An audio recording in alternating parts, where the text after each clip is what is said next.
Also, last week, we were taking a look, if you were on Twitter, Antonio Brown, CTESPN, if anyone follows him on Twitter, tweeted that Herbert to Minnesota may be a thing. So I was like, yeah, no chance. But then I remembered he's the one originally reported 6 weeks ago that Diggs was going to the Texans. So if you knew Diggs was going to the Texans then, if he actually had sources or some inside knowledge of that, then maybe this Herbert tweet has some validity to it. So let's just kind of talk about this.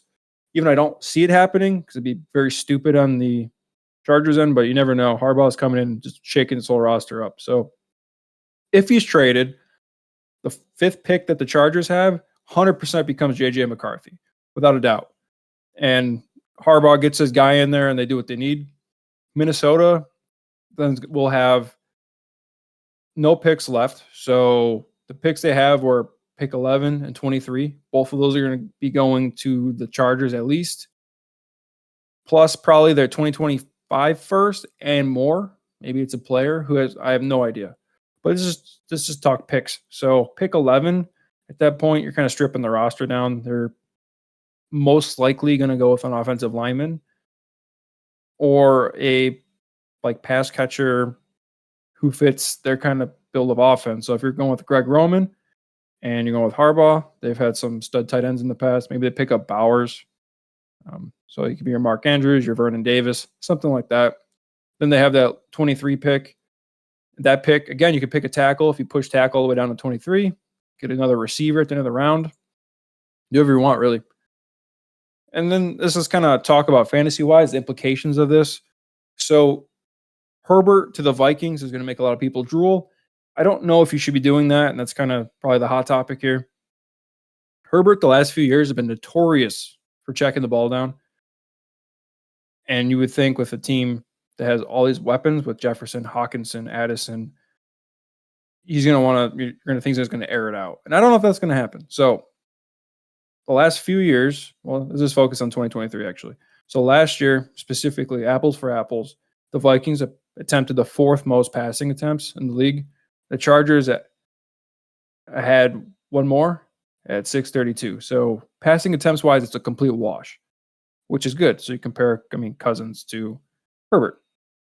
The biggest difference there was the yards per attempt. So like I was saying, Herbert's been known for checking the ball down the last few years.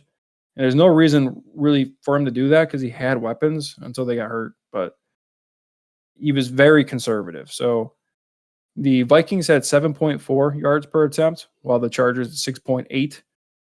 And the only thing I can attribute to that really is Herbert. Herbert is the consistent player versus Cousins. Cousins is a seriously underrated quarterback.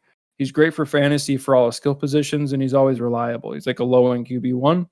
Herbert ends up, since his rookie year, finishing in around the same position as him in fantasy, but it's always valued up higher, around 6 every year in redraft or in dynasty since he's been in the league. So something's going on here. Maybe Herbert's just totally inflated for no reason.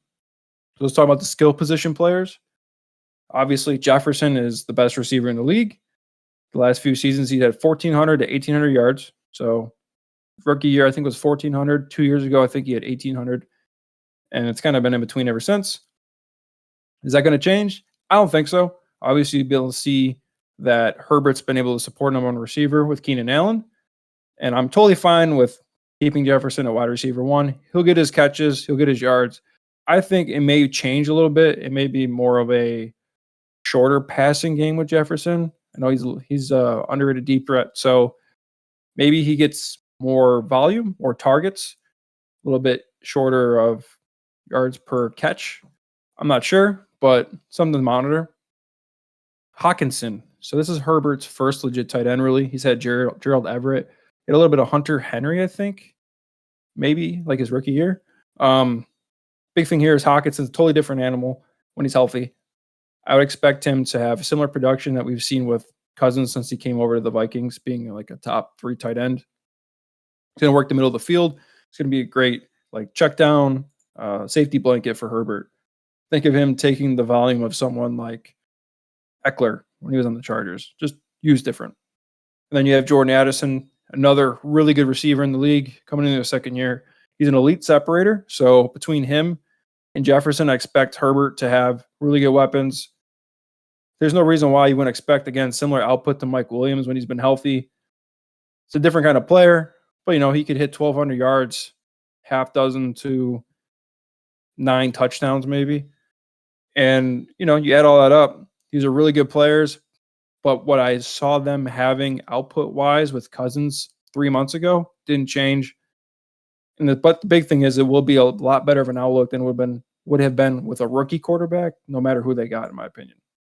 So for Herbert, obviously it's a big question. What do I expect for him? Probably 4,500 yards, just like Cousins, about 35 touchdowns. Cousins has been anywhere from like 30, high 20s to like 35 touchdowns last few years, and a few on the ground probably because he's a little bit more athletic than Kirk. But should this scare you away? Probably not, but I wouldn't be freaking out if Herbert goes there. His value shouldn't be changing too much. I would be buying or holding all the Vikings pieces that I have. I think it's a great situation for everyone involved, but don't overpay. And hopefully we see something like this happen draft night.